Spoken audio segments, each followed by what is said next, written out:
Hello, কি অবস্থা সবার? সবাইকে জানাই বুদ্ধ পূর্ণিমার অনেক অনেক অনেক শুভেচ্ছা। আর প্রতি বছর আমাদের বাসায় বুদ্ধ পূর্ণিমার দিনই মা গন্ধেশ্বরীর পূজা করা হয়। জানো তো খুবই মজার ব্যাপার হলো এই বুদ্ধ পূর্ণিমার দিন মানে গন্ধেশ্বরী পূজার দিনই আমার হাজবেন্ডের মানে সৃজার পাপার জন্ম হয়েছিল। জ্যৈষ্ঠ মাসের 10 তারিখ ছিল। তবে তিথি নক্ষত্র অনুযায়ী গন্ধেশ্বরী পূজা আর বুদ্ধ পূর্ণিমা আগে পেছনে হয়। যাই হোক, কদিন পরেই সৃজার পাপার জন্মদিন আর আমার আজকের এই ভিডিওটি ছিল গত পরশু শুক্রবারের। সেদিন তো ছুটির দিনও ছিল। সকাল সকাল স্নান টান করে ফল টল কেটে পূজার আয়োজন সবকিছু আমি, আমার শাশুড়ি মা আর আমার এক পিসিমা করে সবাই মিলে চলে এসেছি দোকানে। মূলত আমাদের এই পূজাটা দোকান ঘরেই করা হয়। চলো মা গন্ধেশ্বরী পূজার কিছু সুন্দর মুহূর্ত তোমাদের সাথে শেয়ার করি। আরম্ভ শুভায় ভবতু। ওম স্বস্তি ন ইন্দ্র বৃদ্ধস্রবাব স্বস্তি ন পূষা।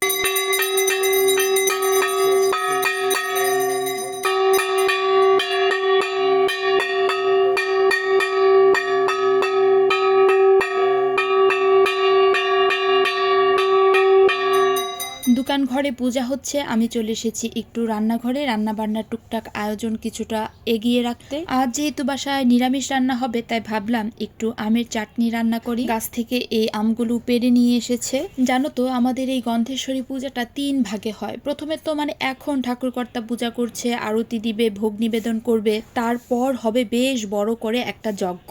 এরপরে আমরা সবাই অঞ্জলি দিব, তারপরে যজ্ঞটা নেভানো হবে। আর এই যজ্ঞ নেভানোর মধ্য দিয়ে দুপুরের পুজোটা শেষ হবে। এরপর ঠাকুরকর্তা আবার সন্ধ্যাবেলা আসবে পুজো করার জন্য। আমার বিয়ের পর থেকেই দেখছি গন্ধেশ্বরী পূজা আর পহেলা বৈশাখের পূজা দোকানে করা হয়। চলো, এদিকে আমার আমের চাটনি হয়ে গিয়েছে, কিছু বেগুনি ভেজে নিব।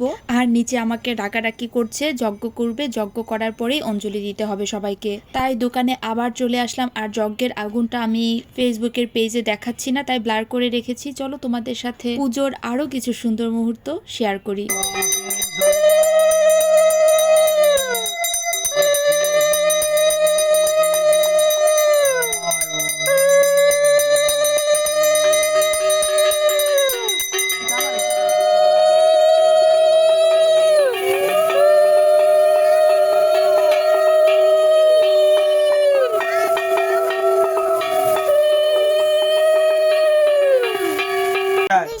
আমি মন্দির দেবো নাকি কাছে দেবো না।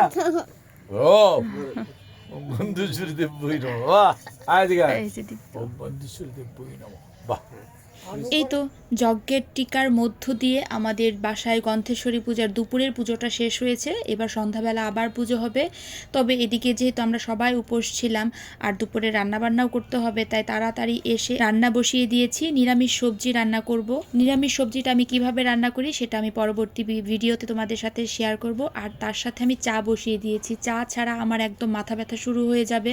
আমি তো অনেকবার বলেছি চা ছাড়া মানে আমার একবেলা হলেও চা খেতে হবে, তাই সবার জন্য মোটামুটি চা বসিয়ে দিয়েছি।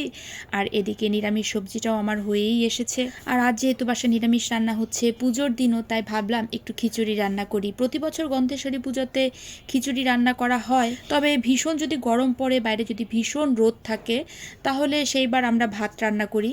কারণ এত গরমের মধ্যে খিচুড়ি খেলেও খুবই অস্থির অস্থির লাগে। তবে সেই দিন খুবই সুন্দর একটা ওয়েদার ছিল, হালকা হালকা গুড়ি গুড়ি বৃষ্টি ছিল, দিনটা অনেক ঠান্ডা ছিল, খুবই সুন্দর একটা দিন ছিল। হালকা পাতলা দুপুরের দিকে একটু রোদ উঠেছিল।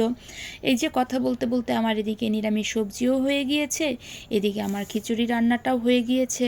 এই যে আমি সব কিছু আজকে রান্না করে ফেলেছি, সাথে একটু লেবু রেখেছিলাম।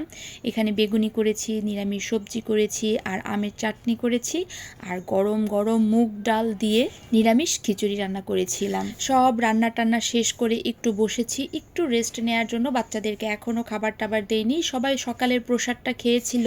এরপর আমি চলে যাচ্ছি সৃজার কোচিংয়ে। সৃজার কোচিং কিছুদিন যাবৎ বন্ধ, তাই এই এক সপ্তাহের পড়া কোচিংয়ের স্যাররা মোবাইলের হোয়াটসঅ্যাপের মাধ্যমে কোশ্চেন পাঠিয়ে দিয়েছিল বাসায় পরীক্ষা দেওয়ার জন্য। সেই পরীক্ষার খাতাগুলোই জমা দিতে যাচ্ছি।